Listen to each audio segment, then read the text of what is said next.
Now, I want to start thinking about fluids and gases. Well, gases and liquids are both what we call fluids. But let's first of all consider a gas contained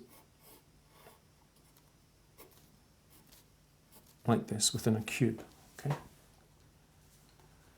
Now, a gas exerts a pressure on its environment, on everything that's surrounding it exerts a pressure. So for a gas to be contained within this cube, there must be forces acting on all four walls. Sorry, all six walls we're talking about. So there's a gas in here. The gas is pushing out in all directions, and the box will have forces somehow pushing in, keeping the gas contained. Now, how much the gas is pushing is determined by the pressure of the gas, we say. So there will be a pressure inside here that's causing the gas to push out and force against the surfaces that are containing it. However, the pressure internally will be evenly distributed through the gas. If you had, say, one little region of this where the pressure was for some reason got higher than the rest of it, then all that would happen is the gas would just flow away from that area and it would evenly distribute itself out again. You can think of it a bit like this. Imagine you've got a spring coiled up between two surfaces like that. So there are forces acting on both sides, keeping the spring contained like this. So the spring's pushing out. Now, we call it tension in the spring, but there'll be a tension in the spring pushing out. Now, the tension will evenly distribute itself along the length of the spring, unless there are other forces at work that are working on the length of the spring somehow. Now, supposing you put your finger here and you pulled this along a bit like this, so you ended up with a situation like this. So you're sort of pulling it along there.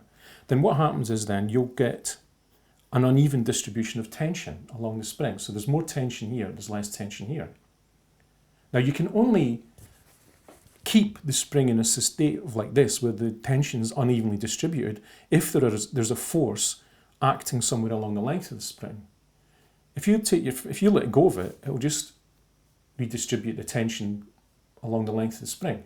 Well, that's kind of like what a gas is like, except it's not one-dimensional, it's three-dimensional. It's like a spring pushing out in all directions.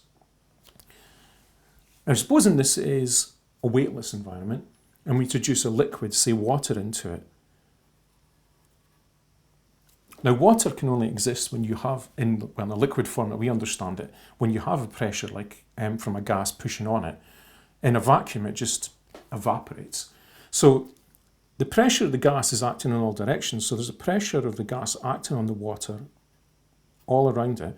Basically what happens is the water ends up forming into a sphere, if this is a weightless environment. So if all you've got is air pressure and a gas and a liquid like water, then the water will just form a sphere and the gas is pushing in on all directions around the sphere. And it just keeps it contained as a sphere. Now again, internally in the water, the pressure in the water is going to be the same as the pressure in the gas, and it's going to be evenly distributed through the water, just like the tension's evenly distributed through a spring, unless you've got something else going on. Now let's introduce into this situation something else, gravity. This force that we know from empirically pulls things to the ground with a force that's proportional to the mass. So if you've got a container like this, say it's an open top container, you've got air pressure and you've got gravity pulling down, then the water, as we all know, forms a flat surface on the top and it fills up the container from the bottom up, and you have an even surface over the top. So if pushing down on it, you've got a force of air pressure like that, and you've also got the mass of the liquid pushing down as well.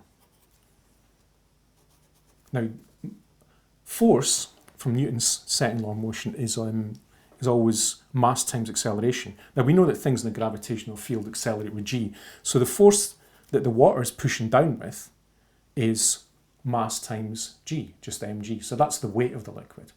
Okay, weight is just a force.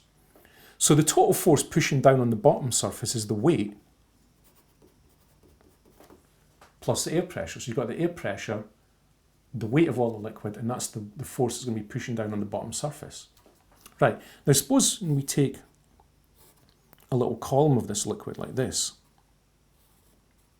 Okay, maybe not drawn that well, but imagine a column of that liquid. And I'll try and draw that neatly out here. Okay. So that's just meant to be like a column somewhere in the middle of the liquid, like that. Right, so supposing I put in a surface along here. Now, everything in the water is all balanced. Nothing's flowing around. So if I put a surface here, it should stay where it is. If it's a completely two-dimensional surface. So imagine this is a kind of hypothetical two-dimensional surface, and everything within the liquid is balanced. So the force acting up the way is going to be the same as the force acting down the way, there. Now, if all of this has mass m1, now remember, if suppose there's a force Fa acting on just this little bit of the liquid. Now, it won't be the same as the force acting of all of it, but say there's just a force acting on this little bit here. So the force pushing down on this surface here is going to be the force of air pressure coming from the top plus m1g. So it's going to be the force of the air pressure plus the weight of the water there. That's what will be pushing down on that. Now that's going to be balanced by the pressure of the water. So the pressure at the waters at this level is going to have to be equal to that to balance that out. So say we call it F1. Say we just call it F1 for simplicity. So F1's pushing up there. That's going to be the pressure of the water at this depth here. So it's like a surface there. There's a pressure in the water pushing up there. The mass, the weight of the water plus the air pressure is pushing down there. That's what I'm looking at here. And suppose I do another surface half higher up. Now, pushing down on here, there's going to be the force due to the air pressure plus, now suppose I call the mass of the liquid in there just, or mass of water there, just m2. So that's going to be m2g pushing down there. And there's going to be a force F2 pushing up there. Now notice something here, because the force pushing down on this surface is only the air pressure plus the weight of that water. The force pushing down on this surface is the air pressure plus the weight of all that water. So this force is going to be bigger than this force because there's more water pushing down on this bit. So the pressure must be, if all these forces are balanced, the pressure must be bigger here than it is here.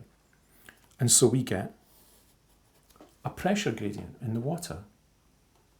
The deeper you go, the more pressure there is.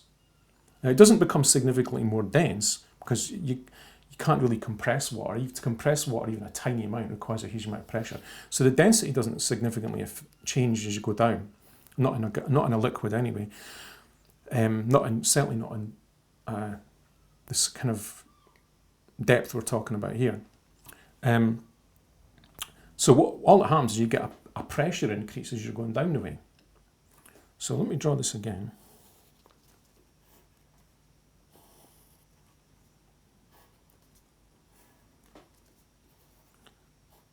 So you've got a force F1 acting down there. You've got a force F2 acting there. Now supposing we close this area off, this volume off into, make it an enclosed space. So it's kind of like,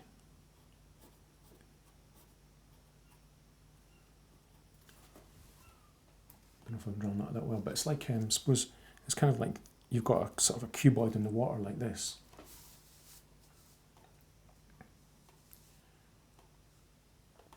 Now, F2 is going to be equal to F1 plus the weight of what's in there.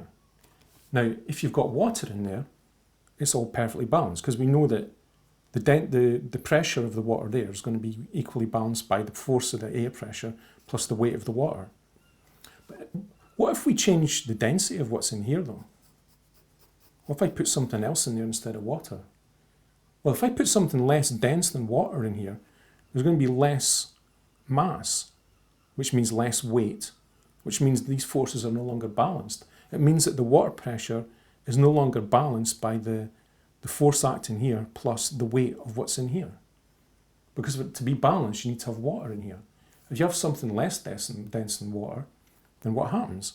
That force is bigger and it starts to push up. And that's why things start to float. This is what we call buoyancy. If you put something in here that was more dense than water, then you've got the force F1 plus the weight of what's in here, which is more than the weight of there. So F1 is not going to be balancing that anymore. It's going to be pushing down. So, sorry, I've got those the wrong way around, haven't I? Wait. Oops, never mind. Doesn't affect what I'm saying. So these forces are not going to be, this force F1 is not going to be balanced anymore by the weight plus F2 bearing down, because there's going to be more mass in here, more weight, so it's going to sink. So that's why heavy things sink in water, and that's why light things float to the surface. Because the pressure at that depth is not balanced by the air pressure plus the weight of the water above there plus the weight of the object. It all has to be balanced. If the object is more dense, it weighs more, it starts to push down. If the object is less dense, it weighs less. It's not balanced by the pressure anymore, and it starts to move up. And that's why you get buoyancy. But notice that you can only have this if you have a pressure gradient. And you can only have a pressure gradient if you have forces working internally in the liquid.